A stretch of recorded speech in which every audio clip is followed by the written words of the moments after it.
পাঞ্জাব কিংসকে জয়ের হ্যাটট্রিক করতে দিলেন না জয়সওয়াল ও আর্চাররা। আসুন পুরোটা জেনে নিই। আইপিএলে যেখানে প্রথমে ব্যাট করে জেতা প্রায় অসম্ভব, শনিবার সেখানে দুটি ম্যাচই জিতল প্রথমে ব্যাট করা দল। দুপুরের ম্যাচে দিল্লি ক্যাপিটালসের পর সন্ধ্যের ম্যাচে বাজিমাত করল রাজস্থান রয়্যালস। পাঞ্জাব কিংসকে 50 রানে হারালেন সঞ্জু স্যামসনরা। এবার আইপিএলে প্রথমবার রাজস্থানের অধিনায়কত্ব করছেন সঞ্জু স্যামসন এবং জয় দিয়েই শুরু করলেন তিনি। অন্যদিকে প্রথম দুটি ম্যাচ জেতার পর ঘরের মাঠে ফিরে হারে ফিরলেন শ্রেয়াস আয়াররা।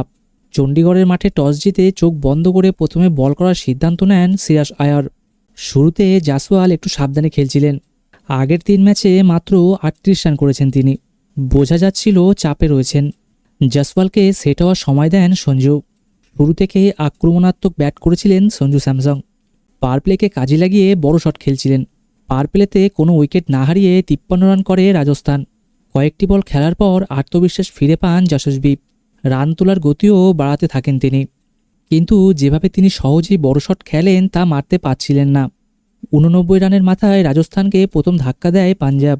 লকি ফার্গুসনের বলে 38 রান করে আউট হন সঞ্জু স্যামসন। 3 নম্বরে নেমে রিয়ান পরাগ মারমুখে ব্যাটিং শুরু করেন। জয়সওয়ালও রানের গতি বাড়াতে থাকেন। হাফ সেঞ্চুরি করলেন জয়সওয়াল। 50 পার করার পর কয়েকটি বড় শট মারলেন যশস্বী।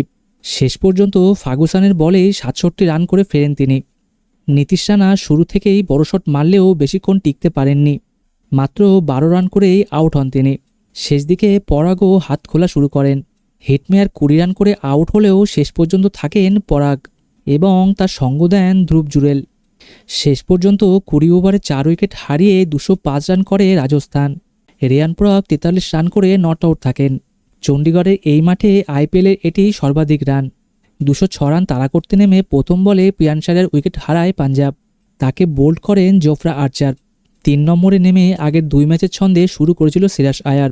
আর্চারকে দুটি 4ও মারেন তিনি, কিন্তু সেই ওভারের শেষ বলে আরেকটি বড় শট মারতে গিয়ে বোল্ড হয়ে যান শ্রেয়াস আয়ার। প্রথম ওভারে পাঞ্জাবকে জোড়া ধাক্কা দেন আর্চার, এমনকি স্টয়নিসও রান পাননি। 1 রান করেই ফিরতে হয় তাকে। পাঞ্জাবের ভরসা ছিল ওপেনার প্রভসিমরন সিংয়ের ওপর, কিন্তু তিনিও 17 রান করে আউট হন। 43 রানে 4 উইকেট পড়ে যায় পাঞ্জাবের। অ্যাগ্রেসিভ ব্যাটিং শুরু করেন ওয়াদেরা ও ম্যাক্সওয়েল। বিশেষ করে রাজস্থানের 3 স্পিনারের বিরুদ্ধে হাত খোলা শুরু করেন তারা। ডানহাতি বাহাতি জুটির সুবিধা কাজে লাগাতে শুরু করেন তারা। প্রতি ওভারে বড় রান আসছিল। হাফ সেঞ্চুরি পূরণ করেন নেহাল ওয়াদেরা। আরও একবার তিনি দেখালেন কেন তাকে এত ভরসা করেছিল রিকি পন্টিং। ম্যাক্সওয়েলও ছন্দে ছিলেন। জরুরি রান রেট বাড়লেও লড়াই ছাড়েননি তারা। বড় শট মারা ছাড়া উপায় ছিল না। সেটা করতে গিয়েই 30 রান করে আউট হন ম্যাক্সওয়েল।